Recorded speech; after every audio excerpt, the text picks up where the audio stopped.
गुरुकुल के ऑनलाइन कक्षाओं में आप सभी प्रतियोगी विद्यार्थियों का मैं तहे दिल से स्वागत करता हूं, अभिनंदन करता हूं।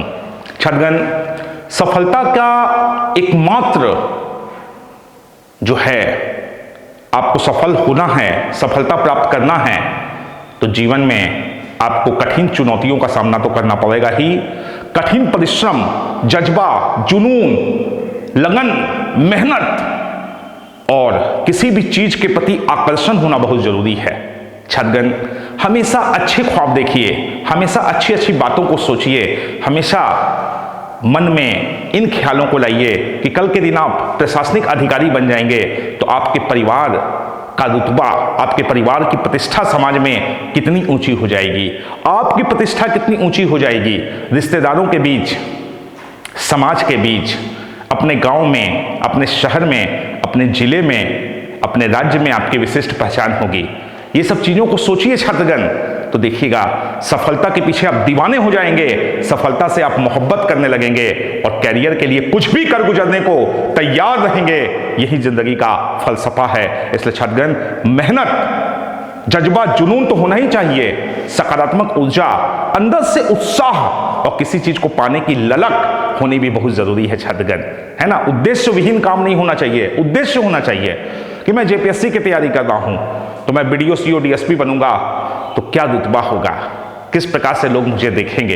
ये सब सोचें, आईने के सामने अपने आप को देखें तो आपको अंदर से खुशी मिलेगी और फिर आप उस खुशी को, सपने को पूरा करने के लिए जी जान से जुट जाएंगे। इसलिए छात्रगण, इन टिप्स को अपनाएं, सफलता तो निश्चित तौर पर आपके कदम चूमेगी। इन्हीं सब शुभकामनाओं के साथ आज हम लोग शुरू कर रहे हैं छात्रगण, जेपीएससी मुख्य परीक्षा, झारखंड लोक सेवा आयोग द्वारा मुख्य परीक्षा के तहत आपको क्या करना होगा। छात्रगण, प्रारंभिक परीक्षा में जहां तथ्यात्मक और विश्लेषणात्मक अध्ययन आपको काम आता है, आपका नॉलेज आपको सफलता के द्वार पर पहुंचाता है, आपका फैक्ट और आपको कंसेप्ट, ये जानकारियां आपको सफलता दिलवाती है, भीड़ से अलग करती है, समूह से आप अलग हो जाते हैं। लेकिन छात्रगण, ध्यान दीजिएगा, मुख्य परीक्षा, जैसा कि नाम है मुख्य, सही मायनों में यह मुख्य परीक्षा है। यहां पे आपका राइटिंग स्किल देखा जाता है छात्रगण, लेखन क्षमता देखी जाती है। साथ ही साथ आपको शब्दों के अंदर में समेटने की कला या महारत हासिल है कि नहीं, आपकी लेखन शैली व्यवहारिक है कि नहीं, जो मांगा जाता है वो आप देते हैं कि नहीं। साथ ही साथ मौलिकता भी होनी चाहिए छात्रगण, कि आप जो विषय पर लिख रहे हैं वो लगे कि आप अपने खुद की राइटिंग स्किल में लिख रहे हैं, किताबी ज्ञान नहीं, बुकिश लैंग्वेज नहीं होना चाहिए कि पूरा का पूरा किताब का लाइन बाय लाइन उतार दिए। नहीं, पॉइंट्स आप लें, क्योंकि पॉइंट तो आप कहीं और से ले नहीं पाएंगे। पॉइंट आपको कहां से मिलेगी? किताबों से ही मिलेगी। लेकिन छात्रगण, पूरे के पूरे किताब के नोट्स को उतार देना, छाप देना, ऐसा सही नहीं होता है ना। मौलिकता होनी चाहिए, क्योंकि जो भी आपके कॉपी को जांच रहे हैं वो जानते हैं कि ये बातें किस किताब से ली गई है ना। तो अपनी मौलिकता को बनाए रखें छात्रगण, और मेंस परीक्षा की तैयारी में एकदम कमर कस लें, जुट जाएं। हम लोग भी आपके साथ एकदम कमर कस करके चलने को तैयार हैं। छात्रगण, मेंस में हम लोगों की रणनीति क्या होगी? हम लोग क्लासेस में आपको मेंस के टॉपिक के बारे में खूब बढ़िया से एक एक चीजों को जबरदस्त तरीके से समझाएंगे छात्रगण, है ना। साथ ही साथ आपको पीडीएफ में नोट्स दिया जाएगा कि आपको लिखना कैसे है। वहां पर जो समझाएंगे वही नोट्स के रूप में कलमबद्ध होगा और उसके बाद आपको प्रैक्टिस करवाई जाएगी लिखने की, ताकि आप अपने में लेखन शैली को विकसित कर सकें। तो छात्रगण, आधुनिक भारतीय इतिहास, जो कि पेपर 3 का हिस्ट्री का एक महत्वपूर्ण अंग है, आज उसी से हम लोग मुख्य परीक्षा की शुरुआत कर रहे हैं। और टॉपिक भी ऐसे टॉपिक है जो हर प्रतियोगिता परीक्षा, चाहे यूपीएससी हो, जेपीएससी हो, अन्य राज्य लोक सेवा आयोग हो, सब जगह आपको पे करती है। और वह टॉपिक है छात्रगण 1857 की क्रांति, है ना। छात्रगण, 1857 की क्रांति में जो जो चीजें आपको पढ़नी है, जो चीजों को आपको जानना है, उसको मनन करना है, उसका अध्ययन करना है। पहले तो हम लोग जानेंगे छात्रगण, इसमें आपको पढ़ना है क्रांति के कारण, जो कि आपके मुख्य परीक्षा में है छात्रगण। दूसरा आपको पढ़ना है क्रांति के परिणाम। तीसरा आपको पढ़ना है छात्रगण असफलता के कारण।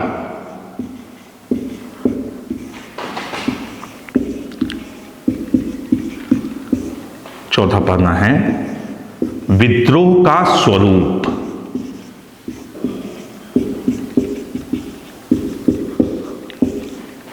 छात्रगण, यदि ये 4 बिंदुओं को आपने तैयार कर लिया तो आपको 1857 की क्रांति से कोई भी प्रश्न छूटेंगे नहीं। बाकी ऑब्जेक्टिव तो सब्जेक्टिव से ही निकल जाते हैं। जब आप सब्जेक्टिव जान जाइएगा तो ऑब्जेक्टिव आराम से निकल जाएगा। हिमालय पर्वतमाला पर चढ़ने की आपकी आदत हो जाएगी। हिमालय पर्वतमाला को आप फतह कर लीजिएगा तो छोटे छोटे पहाड़ तो आपके लिए फिर कुछ मायने नहीं रखते हैं छात्रगण। इसलिए मेंस कि जब आप तैयारी कर रहे हैं तो पीटी में फिर कोई दिक्कत नहीं होती है। प्रारंभिक परीक्षा के लिए ऑब्जेक्टिव टाइप के क्वेश्चन चूंकि मेंस में भी पूछे जाते हैं तो वहां भी आपको दिक्कत नहीं होगी। ये चीज को आपको ध्यान रखना होगा। छात्रगण गौर कीजिएगा, है ना।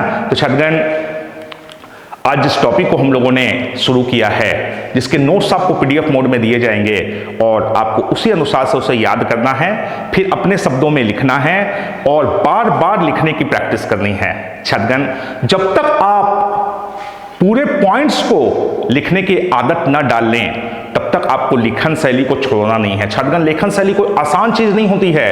यह एक दिन में डेवलप नहीं कर सकता है, वर्षों बरस लगते हैं और जो प्रतिभावान होते हैं वो कम समय में भी लेखन शैली को विकसित कर सकते हैं कि हाँ मुझे किसी भी चीज को ऐसे ऐसे लिखना है, ये मेरा ड्राफ्टिंग है, ये मेरा प्रारूप है, ये मुझे इस तरीके से लिखना है। छात्रगण पीटी और मेंस में अंतर क्या है? प्रारंभिक परीक्षा में मोतियां बिखरी रहती है इधर उधर, फूल बिखरे रहते हैं इधर उधर, है ना, सिंगल सिंगल रहते हैं। मुख्य परीक्षा में उन्हीं फूलों को, उन्हीं मोतियों को माला बना करके अर्पित कर दिया जाता है मां सरस्वती को। याद रखिएगा छात्रगण, है ना। तो पीटी क्या है? बिखरे हुए मोती हैं। पीटी क्या है? बिखरे हुए फूल हैं। और मेंस क्या है? उन्हीं फूल को गूंथ कर माला बनाने की प्रक्रिया, है ना, उन्हीं पॉइंट्स को अच्छे तरीके से सुसज्जित कर लिखने की प्रक्रिया मेंस है छात्रगण, है ना। तो इसलिए मुख्य परीक्षा जो है वह विशेष इसलिए है क्योंकि प्रारंभिक परीक्षा की जानकारी आपको जितनी ज्यादा होगी, पॉइंट्स आपके पास जितने ज्यादा होंगे, मुख्य परीक्षा में भी आप प्रस्तुतिकरण उतना ही अच्छा कर सकते हैं। छात्रगण मुख्य परीक्षा में भी फैक्ट्स का काम आता है, यह हमेशा ध्यान में रखिएगा। इसलिए यदि आपने प्रारंभिक परीक्षा की तैयारी बहुत अच्छे तरीके से की है, आपके दिमाग में सारे पॉइंट्स हैं, तो विश्वास मानिए मुख्य परीक्षा में भी आप बहुत ही आराम से लिख सकते हैं। केवल अंतर क्या है कि थोड़े से एक्स्ट्रा पॉइंट्स आपको देने होंगे, दूसरों की तुलना में ज्यादा पॉइंट्स दें छात्रगण। ये आपके लिए फायदेमंद होता है क्योंकि लिखेंगे तो सब, लेकिन जीतता वही है जो दूसरों से अलग लिखता है, जो दूसरों से अलग प्रस्तुतिकरण करता है, वही आगे बढ़ता है छात्रगण। ये ध्यान में रखिएगा। इसलिए आपका प्रस्तुतिकरण ही आपको मुख्य परीक्षा में सफलता दिलाएगा। आप अलग हट के कैसे लिखते हैं, आपकी लिखने की शैली कैसी है। बाकी सब तो लिखते हैं, लेकिन आपकी शैली यदि अलग है, दूसरों से जुदा है, एग्जामिनर को अट्रैक्ट करती है, पॉइंट्स आपने दमदार दिए हैं और हर चीज को अंडरलाइन करके लिखा है, आपके प्रस्तुतिकरण करने का अंदाज एक नए तरीके का है, तो विश्वास मानिए आपको दूसरों की तुलना में अंक निश्चित तौर पर ज्यादा आएंगे और यही सफलता का मापदंड तय करता है। ध्यान रखेंगे छात्रगण 1857 की क्रांति से हमेशा प्रतियोगिता परीक्षाओं में प्रश्न आते हैं और मैं आपको विश्वास दिलाना चाहूंगा कि जेपीएससी मुख्य परीक्षा में इतिहास विषय में मॉडर्न हिस्ट्री से भी 1857 की क्रांति से निश्चित तौर पर क्वेश्चन आएंगे। इसलिए आपको इसे तैयार रखना होगा, आपको इसे बिल्कुल अपने जो है हर तरीके से इस पर पकड़ बना करके रखनी होगी। ध्यान रखिएगा छात्रगण सबसे पहले कि मैं आपको बता दूं कि आपको लिखने का अंदाज मेंस में क्या होना चाहिए। छात्रगण हर विषय की अलग अलग महत्ता होती है। यदि आप इकोनॉमिक्स को लिख रहे हैं मेंस में तो आंकड़ों को ज्यादा से ज्यादा दें, चार्ट को ज्यादा से ज्यादा दें, डेटाज को ज्यादा से ज्यादा दें तो आपको नंबर ज्यादा आएंगे। उदाहरणों को ज्यादा से ज्यादा दें, है ना, तो आपको नंबर दूसरों की तुलना में ज्यादा आएंगे, है ना। छात्रगण भूगोल में आप मैप वर्क ज्यादा से ज्यादा करें तो आपको दूसरों की तुलना में अंक ज्यादा आएंगे, है ना। छात्रगण ठीक उसी प्रकार से साइंस टेक्नोलॉजी में भी आप आज के साथ, है ना, संबंधित करके यदि आंसर लिखते हैं, वर्तमान परिप्रेक्ष्य में क्या चल रहा है सारा कुछ, चाहे वह भारत का अंतरिक्ष अनुसंधान संस्थान हो, चाहे वह भारत की रक्षा प्रणाली हो, चाहे वह कंप्यूटर युग हो, चाहे वह इंटरनेट सेवा हो, चाहे वह ई कॉमर्स हो, सभी चीजों को आप कोरिलेट करके लिखते हैं तो आपको निश्चित तौर पर नंबर अच्छे आएंगे, ये आपको ध्यान में रखना होगा। पॉलिटी में भी छात्रगण, राज्य व्यवस्था में भी आप जितना ज़्यादा पॉइंट्स लिखेंगे दूसरों की तुलना में, उतना ही आपको एग्जामिनर ज़्यादा नंबर देने के लिए मजबूर हो जाएगा। प्लस थोड़ा सा प्रैक्टिकल अप्रोच भी आपको रखना होगा। कुछ नए यदि मुद्दे हुए हैं उनको भी यदि आप बताते हैं अपने आंसर में तो आपको नंबर अच्छे आएंगे, अंक अच्छे आएंगे, ये आपको जानना होगा छात्रगण। साथ ही साथ आप ये भी जानें, आपको ये भी समझना होगा, आपको ये भी याद रखना होगा कि इस परीक्षा में यदि आप ज़्यादा अंक चाहते हैं तो कुछ चीज़ों को आपको अपनाना होगा, है ना। जैसे कि ड्राफ्टिंग करने की पद्धति जो मैंने आपको बतलाई है, इस तरीके से अपने आंसर को लिखें। छात्रगण, कहा जाता है first impression is last impression, है ना। फिल्म का ट्रेलर ही बता देता है कि फिल्म कैसी है। तो मुख्य परीक्षा में यदि आप इस तरीके से ड्राफ्टिंग करके आंसर लिखते हैं तो आपको दूसरों की तुलना में नंबर ज्यादा आएंगे, क्योंकि बाकी लोग तो कहानी की तरह लिखेंगे और उस कहानी को पढ़ करके एग्जामिनर बोर हो चुका है, उसका मन भर गया है डेली रोटी सब्जी, रोटी आलू का सब्जी खा करके। अब उसको आप जब पनीर बटर मसाला देंगे, आप जब उसको मलपुआ देंगे, आप जब उसको गुलाब जामुन देंगे, आप जब उसको पनीर चिली देंगे, पराठा देंगे, हलवा देंगे, पूरी देंगे, तो उसका मन खुश हो जाएगा। खीर देंगे मीठी मीठी तो उसका मन तृप्त हो जाएगा, खुश हो जाएगा, बोलेगा नहीं इसने अलग हट करके दिया है मुझे, इसने मुझे तृप्त कर दिया है, खुश कर दिया है, प्रसन्न कर दिया है, और इसने साधारण तरीके से बातों को नहीं लिखा है, इसका प्रस्तुतिकरण बिल्कुल शानदार है, इसलिए वो नंबर ज्यादा देने पर मजबूर हो जाएंगे छात्रगण। यही आपको करना है। एग्जामिनर नंबर देने में कंजूस होते हैं, लेकिन आप पर निर्भर करता है छात्रगण कि आप उनसे नंबर कैसे निकलवा सकते हैं। आपने यदि अपनी अभिव्यक्ति को शानदार तरीके से प्रस्तुत किया तो अंक देने पे वो मजबूर हो ही जाएंगे। एकदम आपको इस चीज को अपने अंदर में प्रतिभा को लाना होगा छात्रगण, ये चीजों को आपको ध्यान में रखना होगा, है ना। तो छात्रगण गौर कीजिएगा और ध्यान दीजिएगा। 1857 की क्रांति में आज हम लोग पहले टॉपिक की ओर छात्रगण चल रहे हैं, जो कि है क्रांति के कारण, है ना छात्रगण। तो आपको जानना होगा, समझना होगा और इस चीज को गौर करना होगा छात्रगण कि 1857 की क्रांति के कौन कौन से कारण थे। 1857 की क्रांति के कारणों का हम लोग छात्रगण अध्ययन करेंगे, और वहां पर जब मेंस में आप लिखेंगे इस टॉपिक को तो आपको कैसे लिखना है, किस तरीके से प्रस्तुत करना है। छात्रगण हमेशा ध्यान रखिए, यदि पॉइंट आपके दिमाग में है तो आप वहां लिख सकते हैं। यदि मसाला आपके पास है, हल्दी, जीरा, नमक, धनिया, गरम मसाला, गोलकी, है ना, तो आप छौंकन दे सकते हैं, खाने को जायकेदार बना सकते हैं। लेकिन छात्रगण केवल आपके पास नमक और पानी हो तो क्या आप खाने में छौंकन दे सकते हैं? क्या खाने को जायकेदार बना सकते हैं? क्या खाने को टेस्टी बना सकते हैं? जवाब होगा नहीं। तो मसाला मतलब क्या है छात्रगण? नॉलेज रूपी मसाला, पॉइंट्स वाला मसाला। पॉइंट यदि आपके पास है छात्रगण तो आप डील आराम से कर सकते हैं, कहीं कोई दिक्कत नहीं है। लेकिन पॉइंट ही आपके दिमाग में नहीं है तो आप डील कैसे कीजिएगा? इसलिए कोशिश कीजिए किसी भी आंसर में ज्यादा से ज्यादा पॉइंट को याद रखें, ज्यादा से ज्यादा पॉइंट्स को दें। ज्यादा पॉइंट याद रखने से क्या होता है कि एक आध स्किप भी कर गया एग्जामिनेशन में कि अरे वो पॉइंट छूट गया में से, तो कोई ज्यादा अफसोस नहीं होगा आपको छात्रगण। एक आध पॉइंट मिस होते ही हैं, वो मनुष्य की स्वाभाविक प्रवृत्ति होती है कि वह एग्जामिनेशन हॉल में प्रेशर में आकर के, दबाव में आकर के कुछ चीजों को भूल जाता है। लेकिन ज्यादा चीजों को याद रखिएगा तो भूलिएगा तो कोई दिक्कत नहीं होगी। लंबे आंसर को याद रखिएगा, छोटा हो जाएगा तो कोई दिक्कत नहीं होगी। छोटे को याद रखिएगा, उससे भी छोटा हो जाएगा तो नंबर कम आएंगे। इसलिए हमेशा ध्यान में रखिएगा छात्रगण। इसलिए हमेशा पॉइंट्स को ज्यादा याद रखें ताकि एक आध स्किप भी कर जाए, एक आध छूट भी जाए तो आपको दिक्कत ना हो, आपको परेशानी का सामना नहीं करना पड़े। इसे ध्यान रखिएगा छात्रगण। छात्रगण 1857 की क्रांति के कारण पहला टॉपिक है आपका, जिसको हम लोग ड्राफ्टिंग करेंगे छात्रगण। राजनीतिक कारण, इसी तरीके से एग्जाम में लिखना है छात्रगण आपको।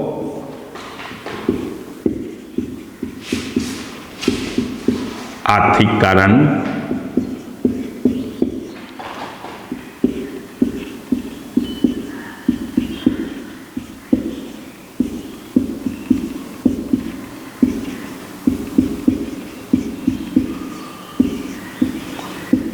सामाजिक एवं धार्मिक कारण,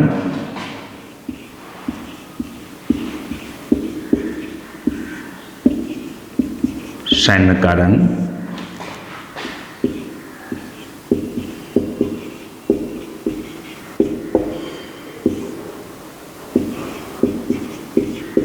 तात्कालिक कारण।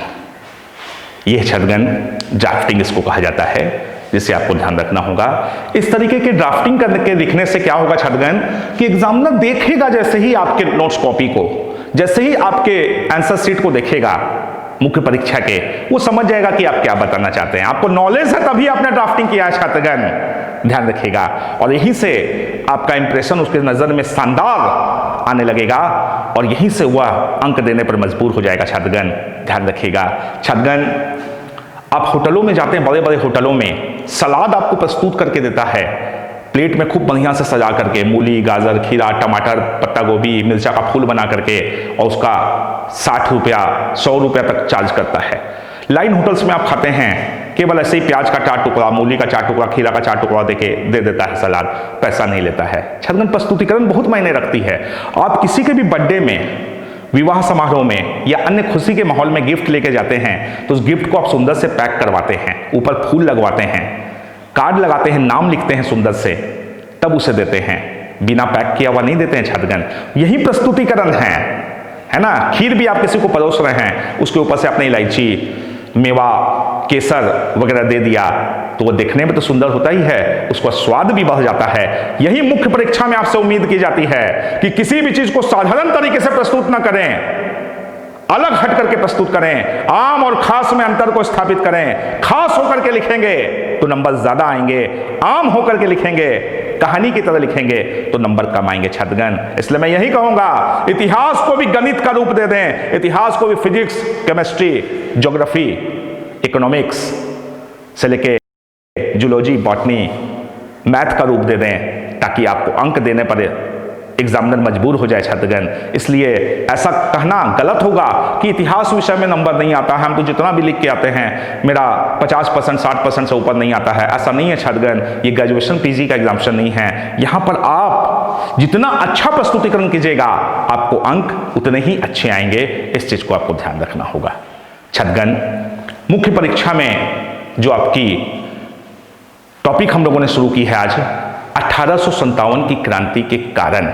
छात्रगण, 1857 की क्रांति के बारे में जैसा कि आप जानते हैं, 10 मई 1857 को यह क्रांति उत्तर प्रदेश के मेरठ नामक स्थान से हुई।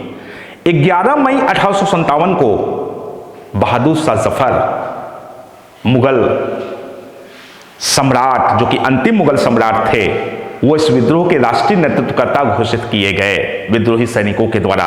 और यह विद्रोह पूरे भारतवर्ष में प्रस्फुटित हो गया, प्रारंभ हो गया। इस विद्रोह के प्रथम शहीद क्रांतिकारी मंगल पांडे थे।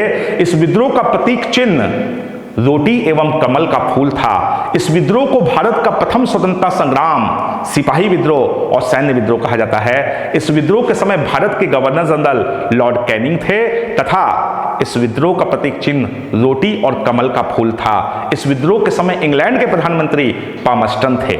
छात्रगण, ये सब मैं इसलिए बतला रहा हूं क्योंकि ऑब्जेक्टिव टाइप के भी क्वेश्चंस आपके मेंस में पूछे जाते हैं, वन लाइनर क्वेश्चंस भी पूछे जाते हैं, तो वहां पर भी आप इन्हें गलत ना करें। यद्यपि संस्थान इन सब चीजों का नोट्स भी आपको देगी, लेकिन फिर भी मैं एक बता देता हूं ताकि सुनने में भी बहुत सी चीजें याद हो जाती हैं, इसे आपको ध्यान देना होगा। तो छात्रगण, 1857 की क्रांति के कारणों का विस्तृत विवरण दें। यदि लॉन्ग टाइप के क्वेश्चंस में यदि आ जाता है तो आपको आंसर कैसे लिखना है, इस चीज को आपको छात्रगण ध्यान देना होगा। सबसे पहले तो छात्रगण आपको 1857 की क्रांति के कारण किस तरीके से ड्राफ्टिंग करनी होगी। और हमेशा याद रखिएगा छात्रगण, ज्यादा भूमिका नहीं देना है, जो मांगा जाता है वही दीजिए, है ना।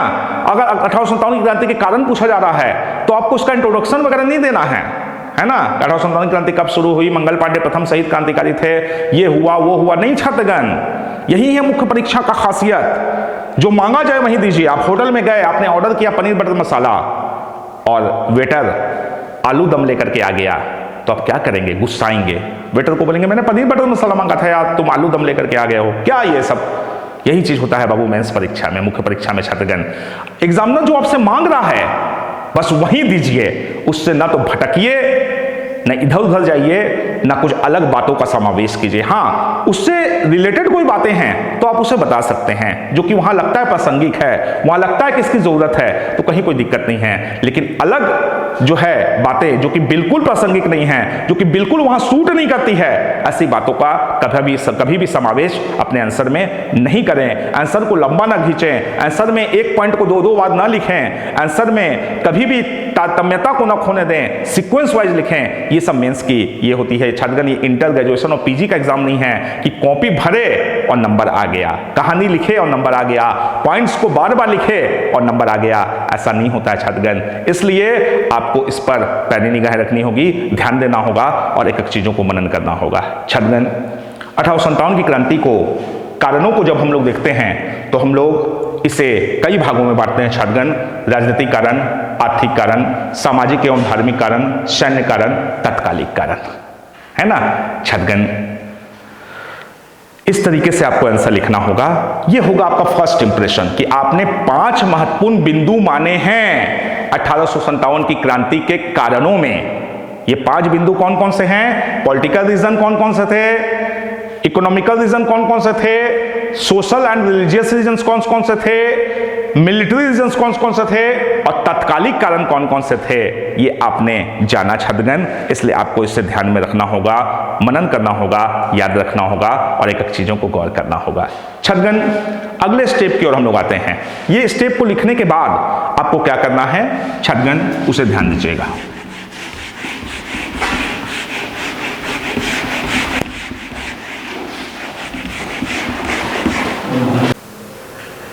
छात्रगण, 1857 की क्रांति के राजनीतिक कारणों को जब हम लोग मेंस परीक्षा में लिखेंगे तो बिल्कुल इस अंदाज में लिखेंगे छात्रगण। इसकी यहां भी आपको ड्राफ्टिंग करनी है। पहले तो आप सारे कारणों को बताएंगे, राजनीतिक कारण, आर्थिक कारण, सामाजिक और धार्मिक कारण, सैन्य कारण, तत्कालिक कारण। लेकिन जब फिर उसको हम लोग जब लिखना शुरू करेंगे, मान लीजिए राजनीतिक कारण को हम लोग डिस्क्राइब कर रहे हैं, तो राजनीतिक कारणों में भी आपको फिर से ड्राफ्टिंग करनी है छात्रगण, ताकि एग्जामिनर देखे कि आपने अलग हट करके लिखा है, आपका अंदाजे बयान जुदा है दूसरों से, आपका प्रस्तुतिकरण करने का तरीका अलग है दूसरों से, आपने ड्राफ्टिंग का सहारा लिया है। आप कहानी टाइप आप नहीं लिखते, ठीक है, कहानी भी हम लोग लिखेंगे, लेकिन ड्राफ्टिंग बहुत मायने रखती है छात्रगण। एग्जामिनर देख के बतला देगा कि हाँ इस बंदे में दम है, इसने अलग हट करके प्रस्तुतिकरण किया है, इसे तो दूसरों से ज्यादा अंक मिलने ही चाहिए। यही आपकी सफलता का रास्ता तय करेगा छात्रगण, ध्यान दीजिएगा। छात्रगण, गौर करेंगे, राजनीतिक कारणों के तहत हम लोगों ने कितने बिंदु तैयार किए हैं? 1 2 3 4 5 6 बिंदु छात्रगण। क्यों तैयार किए हैं? एक आध बिंदु भी स्किप कर गया तो कोई बहुत ज्यादा फर्क नहीं पड़ेगा छात्रगण। ज्यादा चीजों को याद रखिएगा, भूल भी जाइएगा एक आध पॉइंट एग्जामिनेशन के प्रेशर में, एग्जामिनेशन हॉल के दबाव में, तो कोई ज्यादा असर नहीं होगा। कम बिंदु याद रखिएगा। मान लीजिए मैं 3 पॉइंट लिखा था और उसमें से आप 1 बिंदु भूल जाते तो 2 ही पॉइंट रहता तो मजा नहीं आता, फिर आपको नंबर नहीं आते, आप असफल हो जाते छात्रगण। ये दिक्कत हो जाती है। और मेंस में ये चीजों को आपको थोड़ा सा ध्यान रखना होगा, गति को तेज रखना होगा छात्रगण, स्पीड फास्ट रखनी होगी। ज्यादा वहां सोचने का, फ्रेमवर्क तैयार करने का समय नहीं है, जो याद करके एकदम चाहिए और वहां पे छाप दीजिए, यही तरीका होता है। समय की बचत होनी जरूरी है, टाइम मैनेजमेंट बहुत जरूरी होता है। किस क्वेश्चन पे कितना समय देना है, किस क्वेश्चन में आपको कम समय देना है, ये चीजों को छात्रगण आपको ध्यान रखना। पॉइंट्स ज्यादा लिखने हैं छात्रगण, ये भी आपको ध्यान में रखना है, लेकिन समय प्रबंधन के साथ। डील आप बहुत लंबा चौड़ा नहीं भी करते हैं, लेकिन पॉइंट्स लिख करके उसको समझा भी देते हैं, एग्जामिनर को क्लियर कर देते हैं कंसेप्ट को, तो आपको नंबर मिलेंगे, ये मैं विश्वास करता हूं और दावे के साथ कहता हूं। छात्रगण, देख रहे हैं आप, गोद निषेध प्रणाली, राजनीतिक कारणों के तहत नाना साहब के पेंशन पर रोक, अवध का विलय, पंजाब का विलय, सहायक संधि, मुगल सम्राट के पद का समापन। छात्रगण, अब हम लोग एक एक करके पॉइंट को समझेंगे, क्योंकि नोट्स तो आपको सब सारा कुछ पीडीएफ मोड में मिलेगा, उसी अनुसार से आपको प्रैक्टिस करना है, लेकिन समझना चूंकि छात्रगण ज्यादा जरूरी है, इसलिए हम लोग एक एक चीजों को समझेंगे कि आपको वहां पर लिखना कैसे है। छात्रगण, गोद निषेध प्रणाली, इसी को कहा जाता है हड़प नीति। इसी को कहा जाता है व्यापकगत सिद्धांत।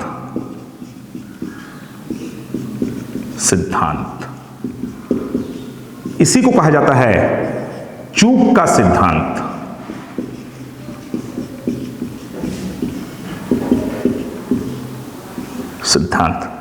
इसी को कहा जाता है आपको डॉक्ट्रिन ऑफ लैप्स।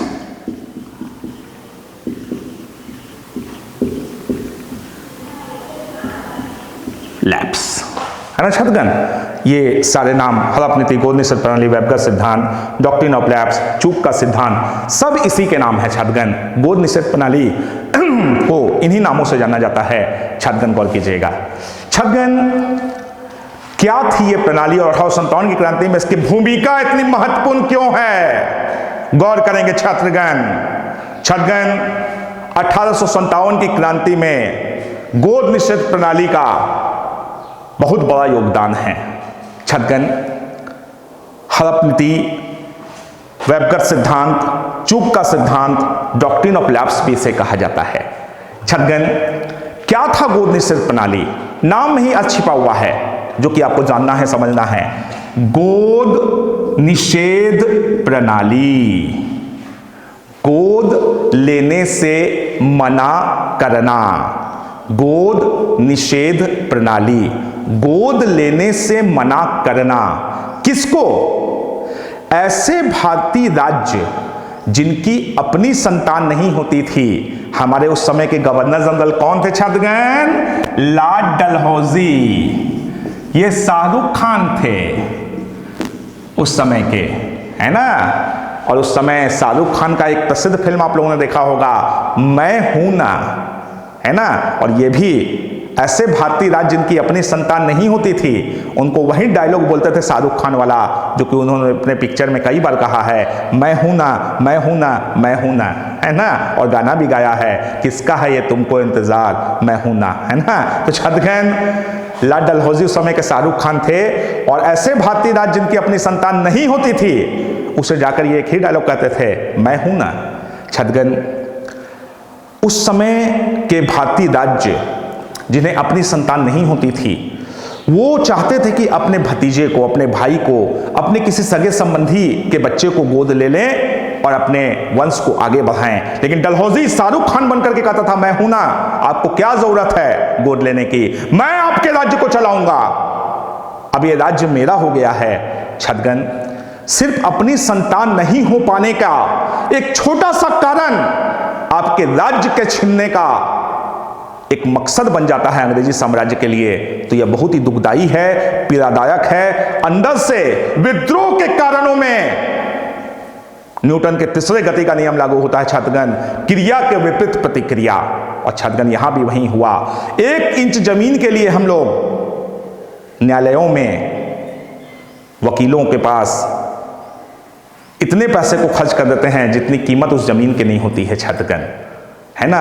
वर्षों वर्षों तक मुकदमा चलता है 1 इंच जमीन के लिए। छात्रगण ये तो किसी के राज्य को हड़पने की बात थी, ये तो किसी के राज्य की राजा के पद को छीन लेने की बात थी। किसी के राज्य को छीन लेना एक छोटा मोटा अपराध नहीं था छात्रगण। कसूर क्या था उस राजा का कि उसकी अपनी संतान नहीं थी और उसने गोद ले लिया था। छात्रगण ऐसे भारतीय राज्य जिन्होंने गोद लिया, गोद निषेध प्रणाली का उल्लंघन किया, गोद निषेध प्रणाली के तहत डलहौजी ने उस राज्य को ब्रिटिश साम्राज्य में मिला लिया। छात्रगण ये राज्य कौन कौन से थे इसे भी आपको जानना होगा। छात्रगण पहला शिकार उसने बनाया था 1848 में, वह राज्य था सतारा। दूसरा शिकार उसने बनाया छात्रगण 1849 में। 2 राज्यों को, जैतपुर, संभलपुर, है ना छात्रगण। तीसरा शिकार उसने बनाया छात्रगण, है ना, 1848 के बाद, सतारा के बाद 1804, जैतपुर, संबलपुर। 1850 में छात्रगण बघाटपुर। चौथा शिकार उसने बनाया छात्रगण, है ना, किस राज्य को? 1852 में उदयपुर को।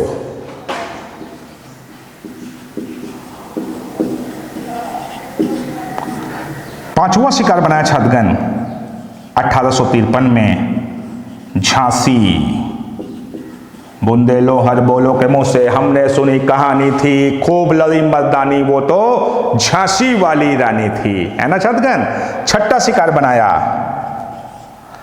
1854 में नागपुर और सातवां बनाया 1855 में करौली।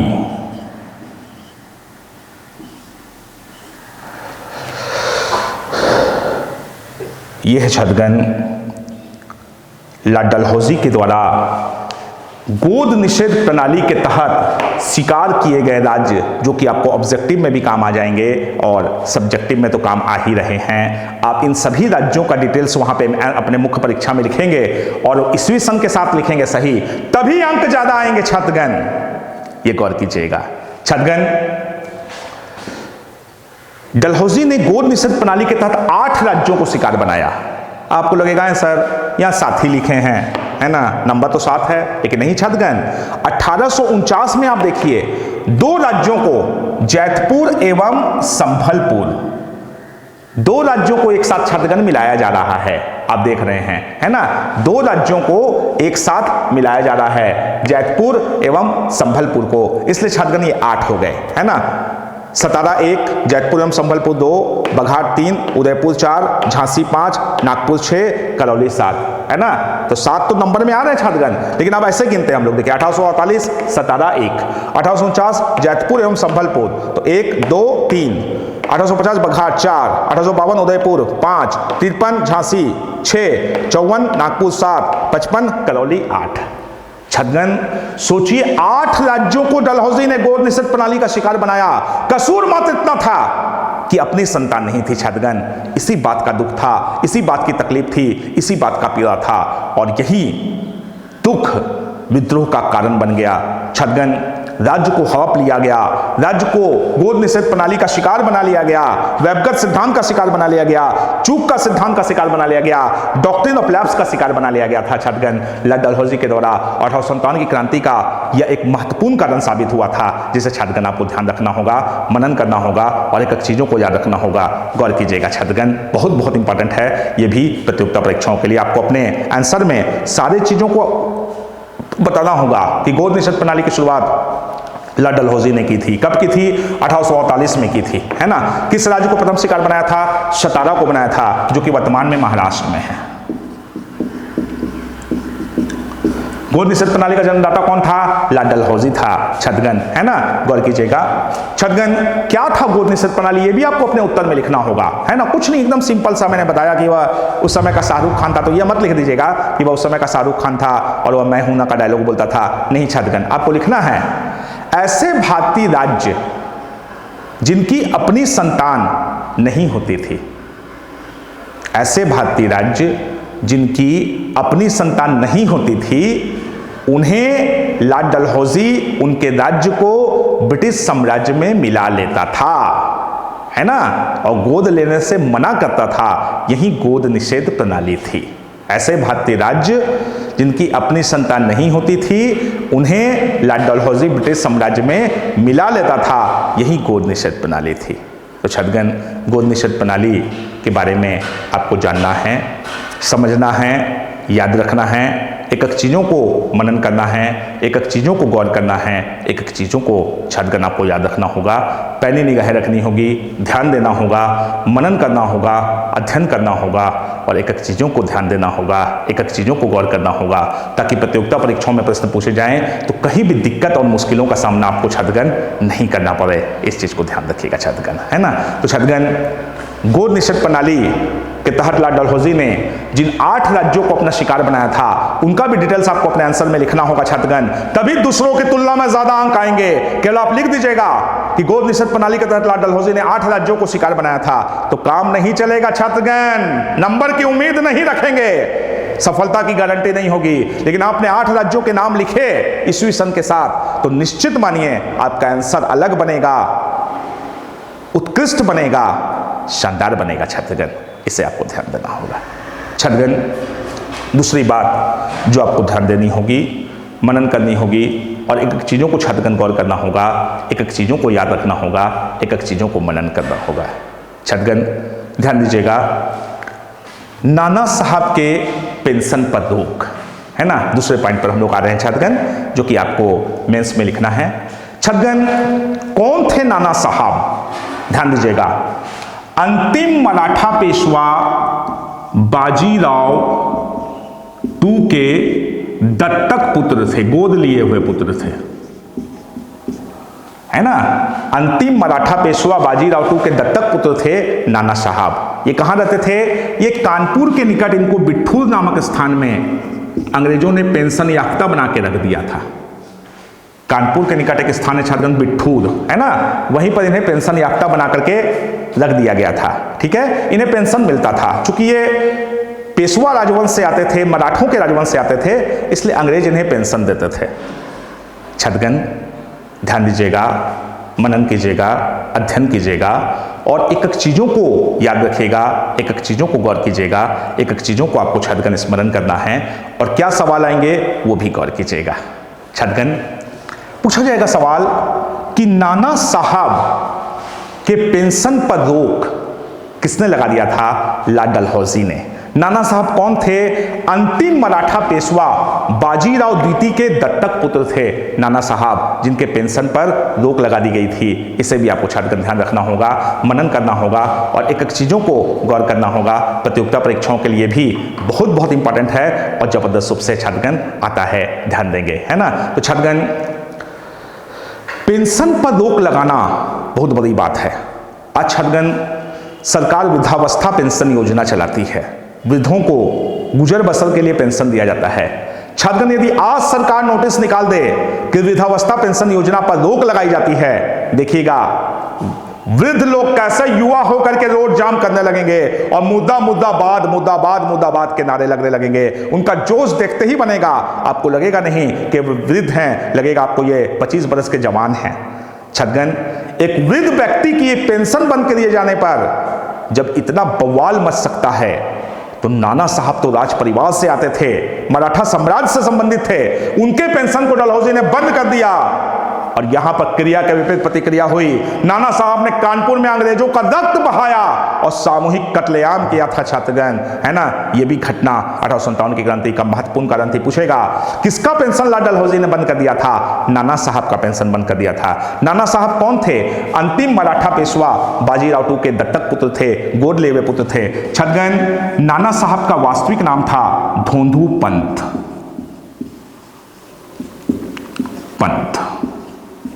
है ना। नाना साहब का वास्तविक नाम क्या था? रियल नेम धोंधू पंत था। इसे भी छात्रगण आपको ध्यान में रखना होगा, इसे भी मनन करना होगा, इसे भी याद रखना होगा, है ना। तो किसका पेंशन बंद कर दिया गया था 1857 की क्रांति में? नाना साहब का। किसने बंद किया था? लॉर्ड डलहौजी ने बंद किया था। ध्यान रखेंगे छात्रगण, बहुत बहुत इंपॉर्टेंट है, ये भी प्रतियोगिता परीक्षाओं के लिए पहली निगाहें आपकी होनी चाहिए। छात्रगण तीसरे पॉइंट की ओर हम लोग आ रहे हैं, अवध का विलय।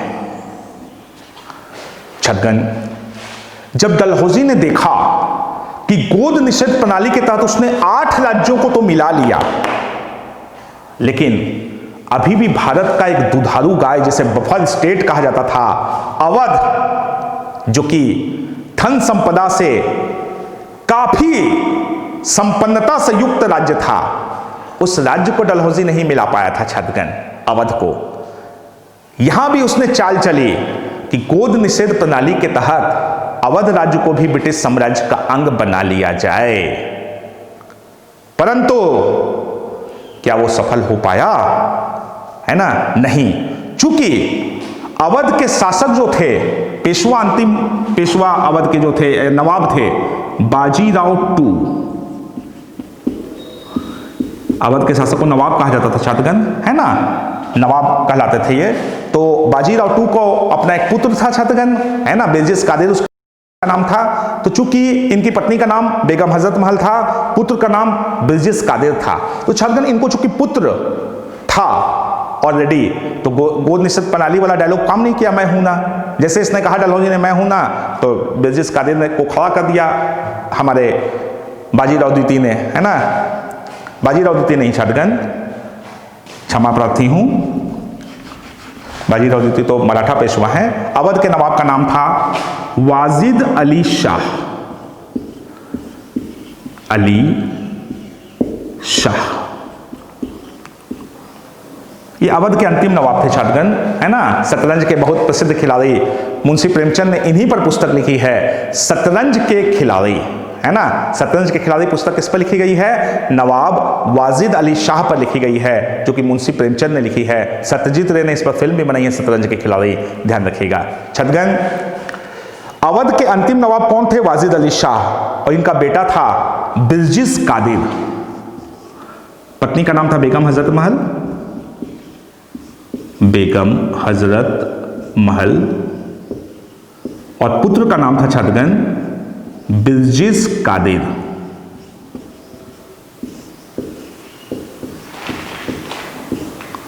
बिल्जिस कादिर, है ना। छात्रगण ध्यान दीजिएगा, मनन कीजिएगा, स्मरण कीजिएगा।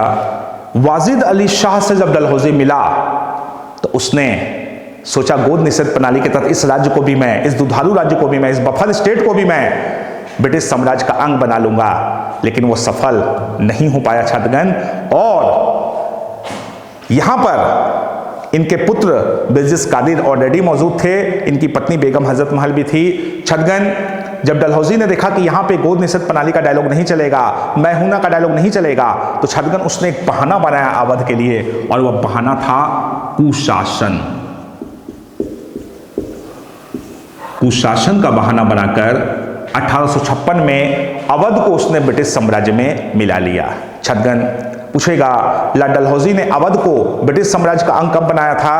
1856 में। किस प्रणाली के तहत? कुशासन का बहाना बना करके इसने अवध को ब्रिटिश साम्राज्य में मिला लिया था। कुशासन की नीति के तहत इसने अवध को ब्रिटिश साम्राज्य में मिला लिया था। ध्यान रखिएगा, मनन कीजिएगा, अध्ययन कीजिएगा, और एक एक चीजों को छात्रगण स्मरण आपको करना है, एक एक चीजों को याद रखना है, एक एक चीजों को गौर करना है, एक एक चीजों को आपको याद रखना है छात्रगण। बहुत इंपॉर्टेंट क्वेश्चन है ये भी प्रतियोगिता परीक्षाओं के लिए, इसलिए आपको पैनी निगाह रखनी होगी, ध्यान देना होगा और मनन करना होगा, है ना। तो छात्रगण कुशासन का बहाना बना करके लॉर्ड डलहौजी ने किस राज्य को मिलाया था? अवध को मिलाया था। कब मिलाया था? 1856 में। अवध के अंतिम नवाब कौन थे? वाजिद अली शाह थे। इनकी पत्नी का क्या नाम था? बेगम हजरत महल। पुत्र का नाम था बिल्जिस कादिर, है ना। तो इसी चीज को छात्रगण आपको अपने नोट्स में, वहां पे मेंस की परीक्षा में जब आप लिखेंगे, अपने कॉपी में लिखना है कि अवध के अंतिम नवाब बिल्जिस कादिर की पत्नी बेगम हजरत महल एवं पुत्र, अवध के अंतिम नवाब वाजिद अली शाह की पत्नी बेगम हजरत महल और पुत्र बिल्जिस कादिर थे।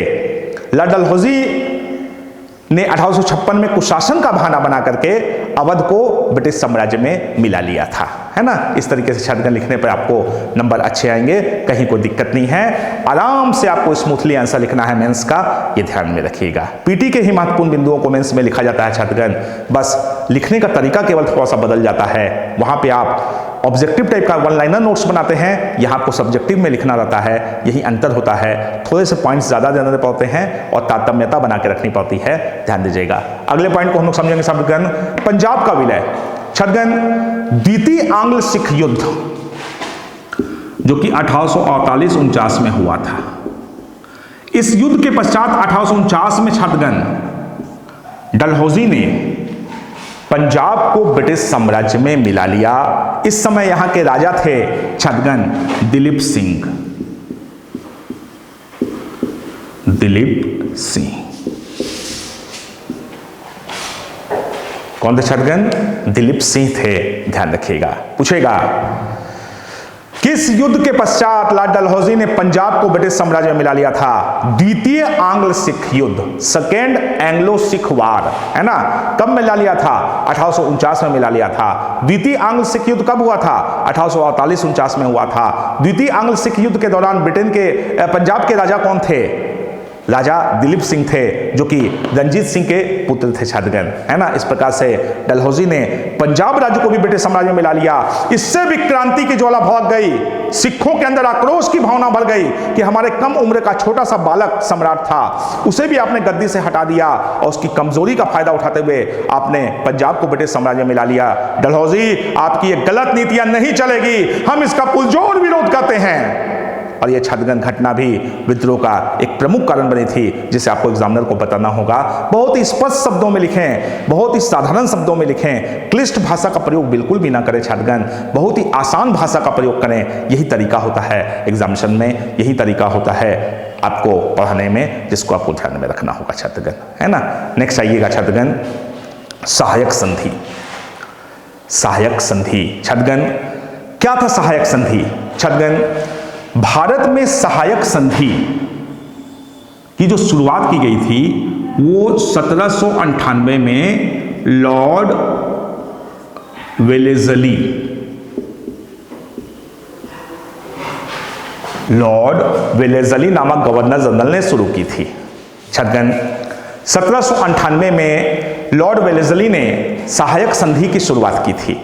छात्रगण, क्या था सहायक संधि? छात्रगण, सहायक संधि के तहत ब्रिटिश गवर्नर जनरल लॉर्ड वेलेज़ली भारतीय राज्य के राजाओं से मिलता था और उन्हें सैन्य सहायता का वचन देता था। वह कहता था, बहुत ही मीठी मीठी चिकनी चुपड़ी बातें करता था छात्रगण। वो कहता था कि आप पर कोई भी विपदा आएगी, कोई भी दुख की घड़ी आएगी, कोई भी पड़ोसी राज्य या पड़ोसी देश आप पर आक्रमण करेगा तो मेरी सेना आपकी मदद करेगी, अंग्रेजी सेना आपके लिए खड़ी रहेगी, आपके लिए मदद करेगी। भारतीय राजा खुश हो जाता था, कह रहे वाह बहुत बढ़िया, बहुत अच्छा आपका ये प्रस्ताव है, तो उसके लिए हमें क्या करना होगा? बोला कुछ नहीं, आपको 500 सैनिकों की एक टुकड़ी, अंग्रेजी सेना की टुकड़ी अपने राज्य में रखनी होगी और उसका सारा खर्च वहन करना होगा, उसे मेंटेन करना होगा। राजा बेचारा सहज स्वीकार कर लेता था कि चलो हमको सुविधा भी तो मिलता है सुरक्षा का। छात्रगण, सहायक संधि पे वह हस्ताक्षर कर देता था। लेकिन देखिए अंग्रेजों की चालाकी, ये धीरे धीरे करके सेना को बढ़ाते जाते थे। 500 से 1000, 1000 से 2000, 2000 से 5000, 10,000, 20,000, 50,000 और एक समय यह स्थिति आ जाती थी कि उस राज्य की सेना से दुगने तिगने सैनिक अंग्रेज हो जाते थे और उनका वेतन, मेंटेनेंस बहुत ही भारी पड़ता था। छात्रगण, ऐसी विकट परिस्थिति में वह राज्य असमर्थता प्रकट करता था लॉर्ड वेलेज़ली को कि अब हम लोग नहीं रख सकते हैं, अब इतने सैनिक रखने के हम काबिल नहीं हैं। छात्रगण, ऐसे प्रस्ताव को देखकर लॉर्ड वेलेज़ली मुस्कुराता था और उस राज्य को ब्रिटिश साम्राज्य का अंग बना लेता था। छात्रगण, 1798 में हैदराबाद राज्य को इस सहायक संधि का प्रथम शिकार बनाया गया था, जिसे आपको याद रखना होगा। पूछेगा सहायक संधि की शुरुआत किसने की थी? लॉर्ड वेलेज़ली ने की थी। सहायक संधि का प्रथम शिकार किस राज्य को बनाया गया था? 1798 में हैदराबाद राज्य को बनाया गया था, है ना। तो छात्रगण, सहायक संधि भी 1857 की क्रांति का एक महत्वपूर्ण कारण साबित हुई थी, जिसे आपको ध्यान रखना होगा और अपने आंसर मैसेज को बताना होगा कि लॉर्ड वेलेज़ली ने 1798 में सहायक संधि की शुरुआत की थी। सहायक संधि का प्रथम शिकार 1798 में लॉर्ड वेलेज़ली ने हैदराबाद राज्य को बनाया था। सहायक संधि क्या थी? तो अंग्रेज भारतीय राजाओं के साथ एक संधि करते थे जिसमें उन्हें सैन्य सहायता करने का वचन देते थे, बदले में सेना की एक टुकड़ी रखने और उसका प्रबंधन करने का निर्देश देते थे, जिसे भारतीय राजा सहज स्वीकार कर लेते थे। परंतु अंग्रेज धीरे धीरे करके सैन्य टुकड़ी में वृद्धि करते चले जाते थे और भारतीय राजाओं को परेशानी होने लगती थी, जिसके कारण वो असमर्थता प्रकट करते थे और ऐसे में लॉर्ड वेलेज़ली उस राज्य को ब्रिटिश साम्राज्य का अंग बना लेता था। यही सहायक संधि थी। छात्रगण, ये भी विद्रोह का एक बहुत बड़ा कारण थी। आप किसी के राज्य को दबाव के तहत मिला ले रहे हो छात्रगण, प्रेशराइज करके किसी के मकान पे कब्जा कर ले रहे हो, किसी के जमीन पे कब्जा कर ले रहे हो, ये गलत है, ये अन्याय है और ये अन्याय बर्दाश्त नहीं करना चाहिए। छात्रगण, यही क्रांति का एक प्रमुख कारण था जिसे आपको याद रखना होगा और अपने नोट्स में लिखना भी होगा। सहायक संधि याद रखेंगे। छात्रगण, अंतिम पॉइंट हम लोग राजनीतिक कारण के तहत पढ़ रहे हैं, मुगल सम्राट के पद का समापन। छात्रगण, अंतिम मुगल बादशाह बहादुर शाह जफर को मुगल सम्राट का नाम उनसे छीन लिया गया और एक नाम दिया गया था छात्रगण बेचारे को पेंशन याफ्ता। और तो और मुगल सम्राटों का जो निवास स्थान था लाल किला, उससे भी हटाकर कहा गया कि अब आपको कुतुब मीनार में रहना होगा। छात्रगण, एक मुगल सम्राट जिसका शानो शौकत का क्या कहना, धन संपदा ऐश्वर्य विलासिता पूरे भारतवर्ष पर जिसका साम्राज्य था, उससे सम्राट पद को छीन लेना, बादशाह के पद को छीन लेना और उसे पेंशन याफ्ता कहना तथा लाल किले से हटाकर कुतुब मीनार पे जाने का आदेश देना, ये बहुत ही दुखद स्थिति थी। ये भी एक राजनीतिक कारण के तहत महत्वपूर्ण बिंदु साबित हुआ छात्रगण और 1857 की क्रांति का एक महत्वपूर्ण कारण साबित हुआ था। पूछेगा, मुगल सम्राट के पद को समाप्त कर उसे पेंशन याफ्ता बना दिया गया था।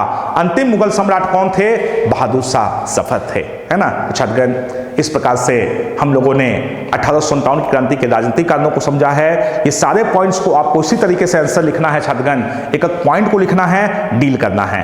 पॉइंट को लिखना है, डील करना है। जो भी मैंने चीजें बताई हैं उसको साधारण शब्दों में लिखना है, ध्यान रखिएगा। इसके बाद हम लोग छात्रगण आएंगे आर्थिक कारणों की ओर, जिसे हम लोग जो है जानेंगे छात्रगण। और आर्थिक कारण, सामाजिक एवं धार्मिक कारण, सैन्य कारण और तात्कालिक कारण, ये सब हम लोग जानेंगे छात्रगण अगली कक्षाओं में। तब तक के लिए आप सबों को मेरी ढेरों शुभकामनाएं।